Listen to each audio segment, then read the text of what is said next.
안녕하세요. 바이커즐의 김남구입니다. 이륜차 소음관리 개편안에 대해 논쟁이 불붙고 있어 후속 보도를 마련했습니다. 저희가 취재해본 결과 환경부의 주장에는 여러 가지 문제점이 있었습니다. 가장 먼저 현재 사안이 어떻게 흘러가고 있는지에 대해서 먼저 설명을 드리겠습니다. 지난 3월 15일 환경부는 보도자료를 통해서 이륜차의 소음을 95dB 이하로 관리하겠다고 밝혔습니다. 95dB를 초과하는 이륜차는 이동 소음원으로 지정됩니다. 각 지자체는 규제 지역을 설정할 수 있고요. 이동 소음원으로 지정된 이륜차가 규제 지역에 들어가게 되면 단속 대상입니다. 또한 환경부는 이륜차 소음 증가를 막기 위해서 구조 변경을 제한하는 소음 진동 관리법 개정을 올해 상반기에 우선적으로 진행하기로 했습니다. 즉 머플러 튜닝 자체가 아예 막힐 수도 있다는 말인데요.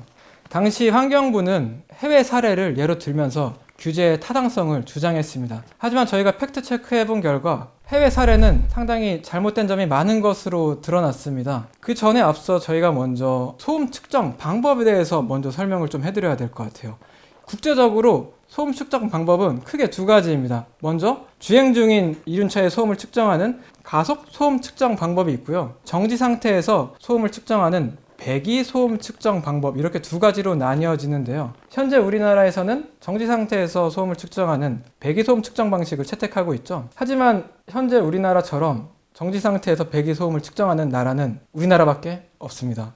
현재 우리나라는 UNR 41-04라는 국제 기준을 채택하고 있는데요. 이는 전 세계 모두 마찬가지입니다. 특히 주요 모터사이클 수출국인 유럽, 일본, 미국도 UNR 41-04 국제 규격을 채택하고 있는데, 이 국제 기준에 따르면은 소음 측정 방법은 정지 상태가 아니라 가속 중인 상태를 기준치로 삼고 있습니다. 즉, 배기 소음 측정 방식은 참고 치료는 활용을 하고 있어요. 아예 폐기된 건 아니에요. 하지만 규제치는 아니고 참고치인데, 문제는 우리나라만 배기 소음 측정 방식을 채택하고 있다는 건데, 이처럼 우리나라만 배기 소음 측정 방법을 사용을 하면은 어떤 문제가 발생하느냐? 가장 큰 문제는 이륜차 수입에 문제가 생깁니다. 현재 우리나라는 70%가 넘어섰습니다. 수입 이륜차의 비중이. 그만큼 많이 쓰이고 있는데, 여러분도 보시면 아시는 것처럼 PCX, MX로 많이 딜리버리 라이더분들이 사용하고 계시고요. 뿐만 아니라 리터급, 커터급, 미들급 모든 모터사이클들을 레저로 사용하고 계시고, 심지어는 국방부, 경찰청까지 수입 이륜차를 관용 차량으로 쓰고 있죠. BMW, R1650, RT 같은 차량들이 이제 모두 수입차로 운영이 되고 있는데,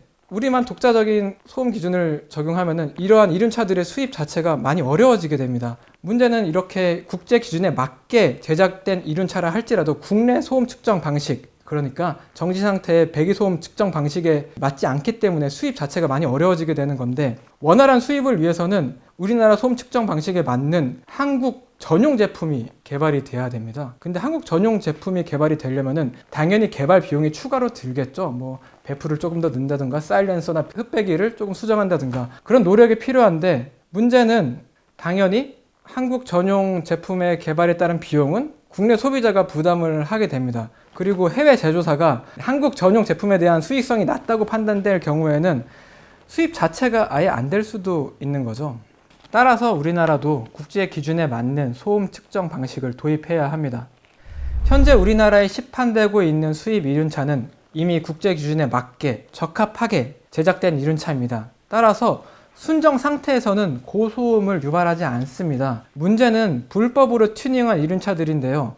우리나라에서 판매가 되거나 수입을 되기 위한 이륜차는 기본적으로 소음이랑 배출가스 규제를 통과해야 됩니다. 근데 튜닝을 하게 되면은 구조 변경 승인을 받아야 되거든요. 근데 문제는 구조 변경 승인을 받지 않고 불법으로 주행하는 이륜차도 있고, 심지어는 구조 변경 승인을 받은 이후에 임의로 이제 소음기를 제거하는 비양심 운전자들도 있습니다. 문제는 이와 같은 불법 차량들에 대한 단속이 제대로 이루어지지 않고 있다는 점입니다. 노후 이륜차 관리도 큰 문제입니다. 국내 이륜차 시장에서 가장 큰 비중을 차지하고 있는 세그먼트는 125cc 이하의 원동기입니다. 2018년식 이전에 등록된 차량들은 이 정기검사 대상에서 제외가 되고 있어요. 따라서 아무리 좋은 법이 만들어지고 규제를 강화한다고 해도 실질적인 단속이 이루어지지 않으면 실효성을 거두기가 어렵습니다.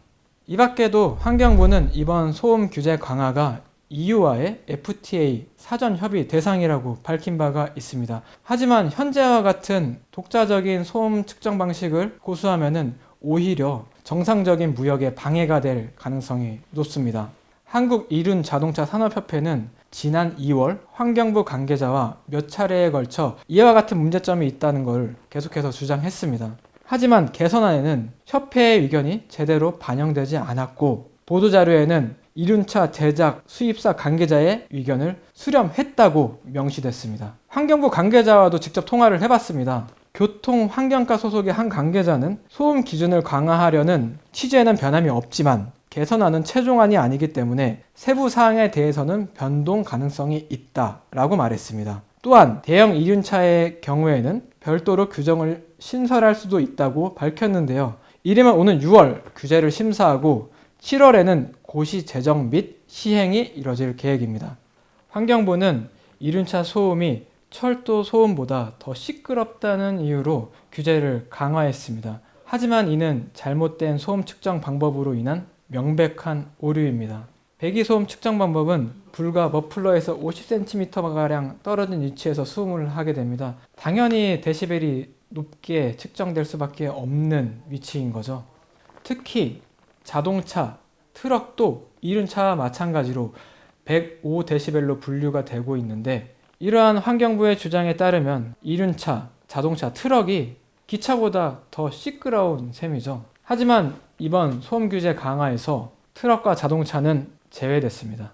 과연 이러한 이륜차 규제가 형평성에 어긋나는 건 아닌지 다시 한번 생각해 볼 필요가 있습니다. 부디 소음 피해자, 이륜차 라이더, 그리고 관련 업계 종사자까지 모두가 웃을 수 있는 협의가 이루어졌으면 좋겠습니다. 이 소음 문제에 대해서는 저희가 계속 모니터링을 하면서 추후에 7월에 추가 제정이 되면 그때 다시 소식을 전해드리도록 하겠습니다.